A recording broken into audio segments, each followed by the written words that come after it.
Ayman Khan here for Seconds Out. Pleasure to be joined by former three-weight world champion Duke McKenzie MBE. Duke, great to see you. How's life? Thanks for inviting me on again, Amman, and I'm pretty good, thank you. Pretty Good good. to, good to hear, and I'm sure you're looking forward to what's a blockbuster card this weekend. Although there's been some news that one fight drops off the card, it still stands to be an entertaining affair this weekend with the British interest at the highest. Daniel Dubois defends his heavyweight crown against Joe Parker. Let's get straight into the conversation. Just wanted to ask you, look, a lot of people are picking Daniel Dubois to get the victory at the weekend, but what is Joe Parker's route to victory, do you feel? If Joe Parker is going to have any chance of victory, it can't be trying to outmuscle Daniel Dubois because, as I've already stated, he's going to come off second best. Daniel Dubois is an absolute unit and he's so physically strong.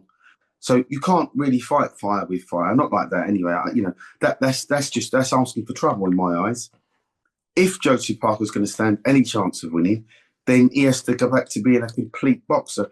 I mean, listen, in the early part of his career, Josie Parker, he wasn't a bad boxer, Hmm. but he seems to have given that up of late and, traded a lot more. If you look at his recent sort of victories over Zhang and Deontay Wilder, he's done pretty well in the boxing sort of stakes. Do you see what I mean? He's more of a mover and a shaker. But I'm almost certain that if he tries to fight Daniel Dubois, then it's not going to end well for him, and it could be quite an early night. I've stated before, I don't know who beats Daniel Dubois right now, because this version of Daniel Dubois, not the old version, that had psychological problems, he went down, quit. A lot of people blamed him for quitting and one thing and another. We're not looking at that guy anymore. That guy's clearly gone and doesn't exist. The Daniel Dubois of today is quite a formidable champion, and I think will stand the test of time against just about anybody right now, with the exception of Usyk. But we're not talking about Usyk. We're talking about Saturday night's fight against Josie Parker. So if Parker tries to box more, then at least he's got some kind of a chance of winning, if that's the case. But if he tries to fight with Daniel Dubois and gets into any kind of an exchange, then he will come off second best, and it's not going to end well for him. Yeah, to paraphrase Andy Lee in the build-up, obviously being asked a lot of questions, but he's said here that he feels that maybe there's a weakness in Daniel Dubois' mentality off of the back of seeing him, I guess, crumble pretty quickly or towards the latter half of the fight against Alexander Usyk, and then what happened against Joe Joyce with the closing of the eye late in the fight as well. Because as a fighter, as a trainer, do you look at those sort of things and say this is something that we can target and make happen again? This apparent quit in Daniel. You mentioned there earlier that you feel that that's gone, but would you be looking at that if you were in the hot seat as Andy Lee is? Daniel Dubois is not that fighter anymore. That Daniel Dubois left town ages ago. If we're looking at sort of current form, and you look at these two, you say, well, who's improved the most in over current form? All right, Parker beat Deontay Wilder and he beat Zhang, right? They're decent victories. But if you look at the current demise of Wilder, and then you look at the current form of Daniel Dubois, the AJ, the Hrgovic, the Miller, forget Miller because he was always going to beat him, but Hrgovic certainly was the standout performance for me. In some ways, it was better than the AJ performance. In some ways, because Hrgovic is a big, strong, meaty, good boxer, and Dubois just absolutely slapped his face off. He wasn't having anything that Hrgovic was bringing, and he just went to war with that boy. And he had the confidence of that fight, brought that into the AJ fight, and look what he did to AJ. I mean, I couldn't believe what I was seeing on that night. As it started to unfold, and the way that Dubois went about his work and went about his business, it was brilliant. Nothing short of brilliant. We're talking about heavyweight boxing, where you're one punch from victory, one punch from disaster. And it was a disastrous performance from AJ's perspective. So it's another tick for your man there. And like I say, what he did in the AJ fight, he looked brilliant. And if we're going on current form, then his current form is far more impressive for me than it is um, Joe Joyce's current form? When it Sorry, not comes, Joe Joyce. It's not Joe Joyce. Sorry, not Joe Joyce. Parker. Sorry, Parker's current form. My mistake. no problem. When it comes to this fight, look, heavyweight division, a lot of it is predicated on punch power. So on both sides of the coin, does Joe Parker have enough power to fend off Daniel Dubois? And from a Dubois perspective, is the punch power something he can rely on to get the victory over Joe? Well, I'm hearing by all accounts from my sources in Saudi, namely Spencer Oliver, Hmm. that Joe Joyce, Joseph Parker. I keep getting their names mixed up because they both begin with a J. My Hmm. mistake again. But anyway, that Joseph Parker has bulked up. We've seen before that bigger isn't necessarily better in heavyweight boxing. You know, Fury done it. He bulked up in the AJ fight. That come off second best. He bulked up for the Usyk fight. He come off second best. If Joseph Parker's bulked up and in the hope that that's going to be able to withstand some of the onslaught that's coming his way from your man there, then I don't think it's the right thing to have done. Personally, I wouldn't bulk up. I'd stick with what I do normally, and just like I say, be a bit of a mover and a shaker. Joseph Parker bulking up isn't. I don't think it's the right thing to have done. If that's what he has done, indeed. And listen, they might be trying to throw us a smoke screen, not us, but they might be trying to throw Daniel Dubois a smoke screen in saying that they're going to meet fire with fire, and then just try and outbox him for the whole 12 rounds. But you can't get on the back foot for 12 rounds with Daniel Dubois because and I know he's become a bit of a predator, and he waits and he pushes and he pushes and then he waits and then he springs and sets his trap and then bang, he gets you. Daniel Dubois is so solidly built. He's not synthetically built. You look at some of the heavyweights, like Anthony Joshua as an example, synthetically ripped, 8-pack, muscles everywhere. Daniel Dubois isn't that kind of a heavyweight. He's a big, robust, round-shouldered beast. And I, for one, would comfortably put my money on him winning on Saturday night against Joseph Parker, possibly inside the distance. Where do you think Daniel is in terms of his development? Do you see more of a ceiling to break through for him under the tutelage of Don Charles? Well, you've only got to look at his recent form. Again, Daniel Dubois wasn't this mean, destructive, confident, I'm just going to rip your head off kind of a guy before the change of trainer. He was flawed. He made lots of mistakes. He was weak-minded. But since the transformation, since he's got himself a new coach, which has obviously clicked and worked for him, then look at his recent results. And you tell me, because I know what I'm looking at. I know what I see when I see Dubois. And it's very easy to get excited about him.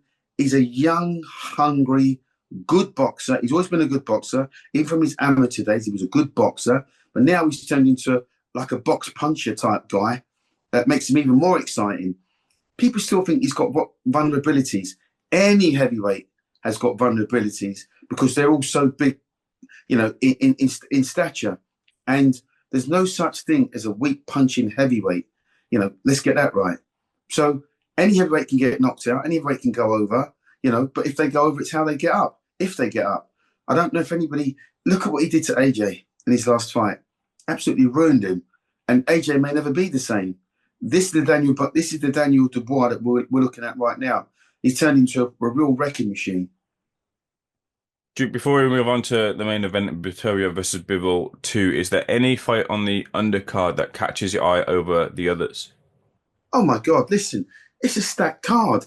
And the one that really springs out for me, which I think potentially will be fight of the night, has to be Sheeraz and Adames. Agree. That for me I think it's gonna be an absolute barnstormer. I don't even know what barnstormer means, but I can imagine what it means in the layman's terms. But you know what?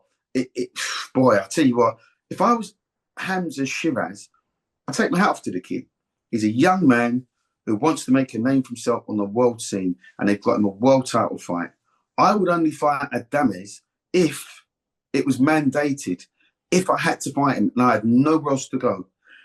This guy is a good, solid world champion. And in my opinion, the best of the current four. If he can beat Adames, then I tell you what, you got to take off to this kid because I see Adames he's going to take some holding. He can fight on the inside, he can fight on the outside.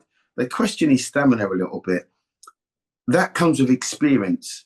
But I really believe I don't see Sheeraz winning this one. I just want to put that out there, by the way. I don't see him winning. Because he could get a couple of rounds up, 2, 3, even 4 rounds up, and then get his lights put out because that's what it's like in world class boxing. You get comfortable and then you look to take a little bit of a breather because you're a couple of rounds ahead. Can't switch off with this guy. You really can't. And if he does, then it'll be to his downfall, I'm sure, and his demise. I would love to see him win. I would like to be wrong. I just can't see it. But that fight for me stands out as fight of the night.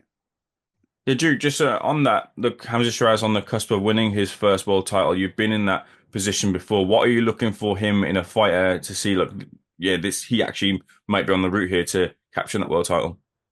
Oh no, listen, he's done everything to date to earn this shot at a world championship, right? And that's exactly what he's got. Sometimes you've got to be careful what you ask for, because like I say, whether they had other options and they could have gone a different route with one of the other organisations, I don't know. But this one's obviously fallen into their lap. The timing was right, the money was right, and A, B, C, D. So, he's got his opportunity. Like I say, if I was him, I'd have gone for one of the rival champions because I think personally, on a personal level, he's got a better chance of beating one of the rival champions. They picked the hardest fighter, the hardest champion, I should say, to challenge for a world title. Is it smart? Well, we're going to find out on Saturday.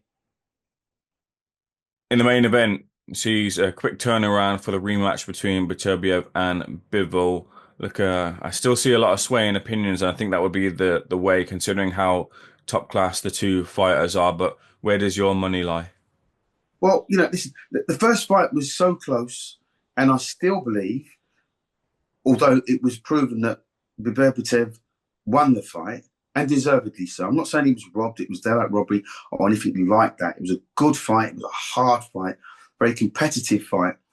But I studied the fight several times again, as I like to do now, after the event. And I think Bivol can improve. We know what Beterbiev brings to the table. You know what he's going to do. He's a hounder. He's a dog. He gets on you and he stays on you. And once he gets his teeth stuck into you, he won't let go. However, with Bivol, like I say, he's a mover and a shaker. He's a box puncher. He moves all the time and he throws loads of shots and he comes at you from all these different angles. And he did that for the first 3/4 of the fight. He'd done it absolutely brilliantly.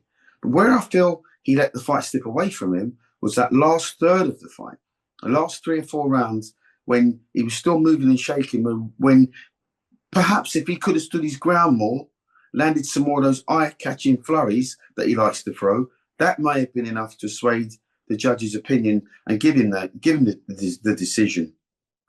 I'm going to go with Bivol again because I think he can improve. That fight took a lot out of both of these guys because it was such a physical, hard-paced, 12-round, classic fight. It really was. Ebbed and flowed all the way through. A lot will depend on what it's taken out of Beterbiev. At some point, the wheels have to come off with him. They do. Because every fight, he doesn't have easy fights. When you can punch as hard as he punches, and you set out your game plan, and you look at his record, he's destroyed everybody at his fault, with the exception of Bivol, right? Bivol's the only one that's managed to stand the test of time and take this guy the distance and really put it on him. So you've got to say to yourself, what has this fight taken out of both fighters? And I genuinely believe he's taken more out of the champion in Beterbiev than it has Bivol. And if Bivol can, like I say, somehow mastermind the last third of that fight, the last 3 rounds of that fight, and get the champion on his back foot, then I believe it sets up the trilogy because I think Bivol will get a decision and then we could go with that one again. And I, for one, would pay to watch that again. Couple of final things for myself. Big fight that's been announced since, and there's been some conversation and some contention surrounding a rehydration clause at 170 for Chris Eubank Jr. against Conor Benn. How much is that going to detriment Eubank Jr. on the night? I've seen some reports suggesting that Eubank Jr. a couple of years back only needed to rehydrate around 5 pounds. I wonder if that is still the same, but do you feel that's going to be enough of a factor to play into Conor Benn's hands? Um, just depends on how much Eubank struggles to make weight. He's naturally the bigger guy, and he does blow up in weight, as all boxers do. Let's get that right. All boxers blow up between fights. That's nothing unusual. There's a lot of pride at stake with this fight, obviously for both boxers for obvious reasons. So neither of them are going to leave anything to chance. I don't think it probably favours. I would say, obviously, Eubank being the bigger man. Benn's moving up not one but two weight divisions. He'll be strong, certainly, Conor Benn, but how strong over the 12-round duration, that remains to be seen. How much has all of this controversy that's surrounded him with this drug situation, how has that affected him psychologically?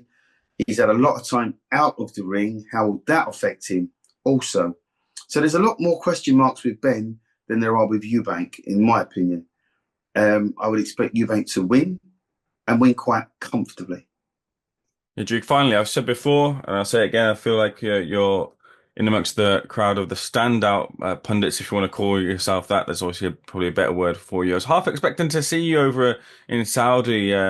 I'm sure you'd obviously love to have been there, but need more of your straight talking calls in the boxing world, I feel. Well, you better talk to Five Live. They're the ones that give me the gigs. I love Five Live. Five. I'm not talking about Five Live. I took too many punches. Talk Sport.